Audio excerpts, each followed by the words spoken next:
The forest speaks in whispers, birdsong, rivers, the gentle hum of life. This is the true music of the wild.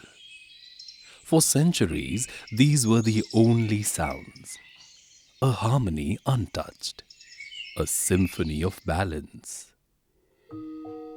But now, the whispers are drowned, birdsong replaced by chainsaws, silence shattered by trucks and gunfire, noise of greed, echoes of loss. And this is what the animals hear now. Fear instead of song, chaos instead of calm. We control the soundtrack of the wild.